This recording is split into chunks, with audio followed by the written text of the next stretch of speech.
அதிமுக என்ன செய்ய போகுதுங்கிறது தான் முக்கிய செய்தியா இருக்கு. நீங்க சொன்னீங்க, நாகராஜ் சொன்னீங்க. ஸோ அதுல என்ன ட்விஸ்ட் அண்ட் டர்ன்ஸ் எதிர்பார்க்கலாம்? ஒரு ட்விஸ்ட் அண்ட் டர்ன் வந்து சப்போஸ் எடப்பாடி எதிர்த்து ஓட்டு போட்டு இவங்க ஓட்டு போடாமையும் இல்லை இது பண்ணாமையும் இருந்தால் அப்பாவை சொல்கிறத எடுத்துக்கிட்டா சிவி சண்முகம்லேருந்து எல்லாரும் எம்எல்ஏ பதவியை லூஸ் பண்ணுவாங்க. முன்னாள் சபாநாயகர் அப்பாவு கொஞ்ச நேரத்துக்கு முன்னாடி தந்தி டிவியில் இணைந்திருந்தார். அவர் சொல்வது என்பது சட்டமன்ற உறுப்பினர்கள் அவர்களுடைய கொறடாக்களுக்கு கட்டுப்பட்டவர்கள். அந்த கொறடா என்பது பொலிட்டிக்கல் பார்ட்டி நியமிக்கக்கூடிய கொறடா தான்.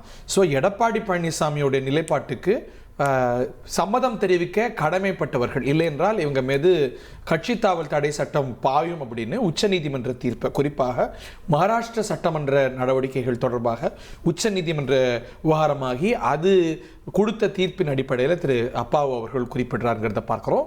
இப்போ இந்த காட்சி ரொம்ப ரொம்ப முக்கியமானது. இவங்கெல்லாம் ஒன்றா இருக்கிறாங்க. திரு எடப்பாடி பழனிசாமி அவரது ஆதரவாளர்களோடு வந்தார். ஸோ அதில் முக்கியமாக இடம்பெற்றிருப்பவர் திரு தளவாய் சுந்தரம்.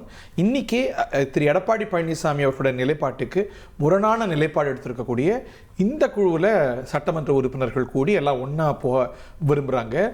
இதில் நம்ம பார்க்குறோம், இந்த குழு தனியாகவும் அந்த குழு தனியாகவும், இபிஎஸ் குழு, எஸ்பி வேலுமணி குழு, இப்படி 2 பேரும் தனித்தனியே உள்ள வரதை பார்க்கின்றோம். ஸோ இதுவும் தின்னும் 2 தரப்பும் அவை நடவடிக்கையில் கலந்து கொள்கிறாங்க.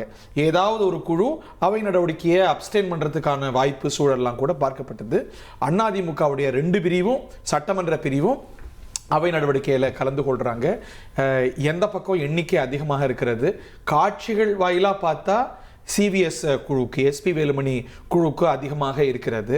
இங்கே திரு எடப்பாடி பழனிசாமியோடு சில உறுப்பினர்கள், சட்டமன்ற உறுப்பினராக இல்லை திரு கேபி முனுசாமி அவர்லாமும் கூட சேர்ந்து வர்றாருங்கிறத நம்ம பார்க்குறோம். ஸோ நம்பர்ஸ் சஞ்சீவி 32 இருக்கான்னு தெரியாது. 32 தான் 2/3. பட் அந்த 2/3 டிஃபெக்ஷனே கூட ஆன்டி டிஃபெக்ஷன் லாவை அட்ராக்ட் பண்ணுமா இல்லையாங்கிற ஒரு கிரே இருக்கு. பட் நம்பர்ஸ் பார்த்தா நம்ம காட்சிகளை பார்க்குறோம். லீமா ரோஸ் இவங்க பெரிய பங்காற்றுறாங்கல்ல இந்த குழுவில். அவங்க தான் துரந்தர்னு சொல்லிட்டு இருக்காங்க. முதல்ல தேமுதிகவை சொல்லிட்டு இருந்தாங்க, இப்போ இவங்கள சொல்றாங்க. யார் துரந்தர்? அதெல்லாம் அந்தந்த நேரத்து நியாயம் அரசியல்ல. திமுகவும் கலந்துக்குது, அதிமுகவுடைய 2 பிரிவும் கலந்துக்கிறாங்க. இன்னைக்கு காலகட்ட போகுது இல்லையா? அது காலகட்ட போது சாயந்தரம்லாம் அதிமுக தான் பிரேக்கிங் நியூஸ். நமக்கு மதியத்திலேருந்து காலையிலேருந்து பாருங்க 2 ஸ்பீக்கர். இன்னைக்கு பிரதான செய்தியா டிவிக்கு ஆட்சியை நிறுவியது அப்படிங்கிறதா இருக்கணும். பட் அது ஒரு துணை செய்தியா மாறப்போகுதுன்னு நினைக்கிறேன் நான். ஆமா, சரி பாருங்க, 2 அதிமுக குரூப் இருக்கு. 2 ஃபார்மர் ஸ்பீக்கர் பேசியிருக்காங்க. ஒரு ஃபார்மர் ஸ்பீக்கர் பேசுறது 2 பேருமே அறிவிச்சது தந்தி டிவியில சேர்த்து.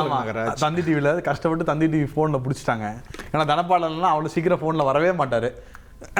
ஸோ பாருங்க 2 பேர் இருக்காங்க. 2 பேர் சொன்னது என்னன்னா ஒரு குரூப்புக்கு சப்போர்ட்டாக இருக்கு. ஸோ 2மே லால இருக்கு. ஸோ என்ன நடக்க போகுதுன்றது ஜேசிடி பிரபாகரன் சார்ட்ட தான் இருக்கு. ஓகே, ஸோ அதை தாண்டி அதை கண்டெஸ்ட் பண்ண போகிறாங்களா, கோர்ட்டுக்கு போகிறாங்களாங்கிறதெல்லாம் பார்க்கணும். Sanjeevi, numbers are with this சைடுன்னு பார்க்கலாமா? பெரும் எண்ணிக்கை சட்டம் என்ன எப்படி சொல்லுதுங்கிறத நம்ம இன்னும் கூட இன்டர்பிரேட் பண்ணணும். ஆனால் நம்பர்ஸ் இந்த பக்கம் சந்தேகமே இல்லை. நேற்று நைட் பார்க்கும்பொழுது, நேற்று முதலமைச்சர் பார்க்கும்போது 28 பேர் இருந்தாங்க. 1,28,00,000 மனங்களை வென்ற தந்தி டிவி யூடியூப் சேனல். தவிர்க்க முடியாத தம்ப்நெயில், கலக்கலான கான்டென்ட்ஸ். நீங்களும் இந்த குடும்பத்தில் இணைய இப்பவே சப்ஸ்கிரைப் பண்ணுங்க. அசுரபலம் கொண்ட எங்கள் டிஜிட்டல் கரங்களில் உங்கள் விளம்பரங்களை சேர்க்க வாட்ஸ்அப் பண்ணுங்க. 8939888838. Email advtthanditv@dttv.in.